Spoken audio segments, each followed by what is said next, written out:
Hello बच्चों, आज मैं आप लोगों को क्लास 10th की डीओई की तरफ से आप लोगों को एक सपोर्ट मटेरियल की बुक मिलती है हर सब्जेक्ट की। तो मैथ्स की बुक लगा रखी है लेटेस्ट एडिशन के 24 टू 25 की। इसमें चैप्टर नंबर 12 हमने सरफेस एरियाज एंड वॉल्यूम्स ये स्टार्ट कर रखा है। आज की क्लास में क्वेश्चन नंबर 38 करेंगे। 37 तक के क्वेश्चन चैनल पर आप वहाँ से कर सकते हैं। देखिए आपसे क्या कह रहे हैं यहाँ पर। A solid toy is in the form of a right circular cylinder with a hemispherical shape at one end and a cone at the other end. आपके पास क्या है यहाँ पर, एक सिलेंडर है जिसके एक साइड पे तो हेमिस्फीयर लग रहा है और दूसरी साइड पे कोन लग रहा है। अगर मैं यहाँ पर एक बार वो फिगर ड्रॉ कर दूं, ये वो सिलेंडर है। देखो इसके एक साइड पे तो ऐसे हेमिस्फीयर लगा हुआ है और एक साइड पे ऐसे कोन लगा हुआ है।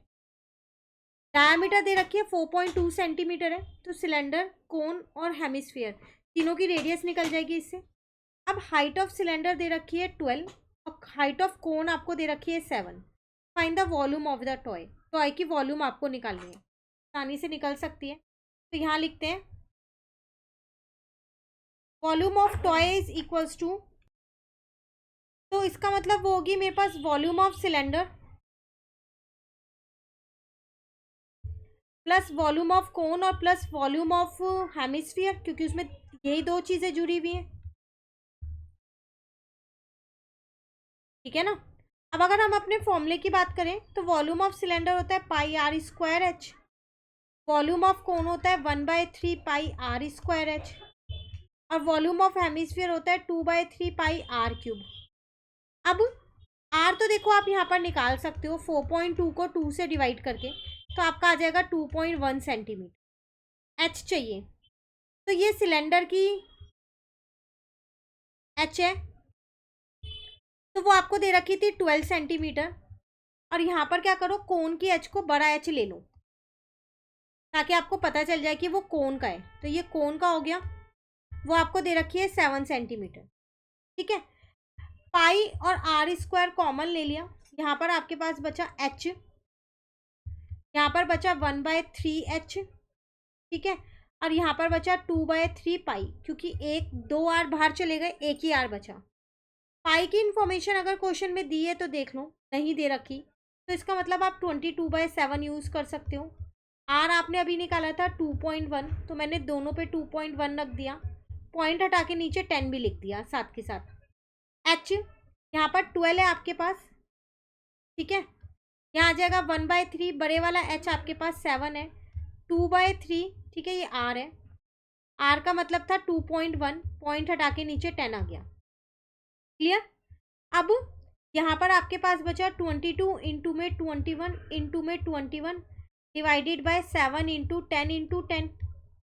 7 से इसको काट दिया 3 पर, कट हो रहा था। अब यहाँ आ गया 12 प्लस 7/3 को इससे काट दिया मैंने 7 पर, कट हो रहा था। 2 7 जा 14 हो जाएगा, और यहाँ पर 10 ऐसी है। यहाँ तक क्लियर हो गया। अब इसको आगे कैसे सॉल्व करेंगे, इसको हटा देते हैं यहाँ पर हम। तो यहाँ पर बचा आपके पास 22 इंटू 3 इंटू 21। तो मैंने क्या किया, तीनों को ना इंटू ही कर दिया। तो 22 को जब 3 से इंटू किया तो 66 आया, उसे 21 से इंटू किया तो 1386 आया, नीचे मेरे पास आ गया 100। क्लियर। अब यहाँ पर मैं क्या करती हूँ, डिनोमिनेटर सेम कर रही हूँ, तो मैंने एलसीएम ले लिया, 30 आ गया।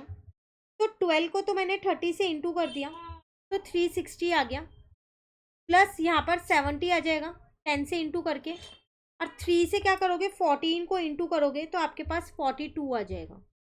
क्लियर है। तो 1386 डिवाइडेड बाय 100 इंटू, नीचे तो 30 है ही पर मैंने सबको प्लस किया। 360 में पहले मैंने 70 को प्लस किया, उसके बाद 42 को किया, तो 472 आ गया। ठीक है। अब 1386 देख लो, 3 से पूरा पूरा डिवाइड हो रहा है 462 पे, और ये भी पूरा पूरा डिवाइड हो रहा है 10 पे। तो 462 इंटू 472 डिवाइडेड बाय हो जाएगा 1000।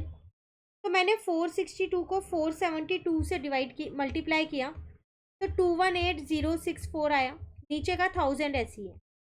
3 जीरो है तो 3 डिजिट छोड़ के मैंने यहाँ पर पॉइंट लगा दिया, सेंटीमीटर क्यूब। ये मेरे पास उस पूरे टॉय की वॉल्यूम निकल के आ गई। क्लियर। ये था आपके पास क्वेश्चन नंबर 38 जो हमारा यहाँ पर कंप्लीट हो गया। मिलते हैं नेक्स्ट क्लास में आगे के क्वेश्चन के साथ। इस बुक के काफ़ी सारे चैप्टर्स चैनल पे अपलोड हो चुके हैं, बोर्ड एग्जाम देने से पहले इस बुक को ज़रूर कीजिएगा, काफ़ी क्वेश्चंस इससे रिपीट हो जाते हैं। Thank you.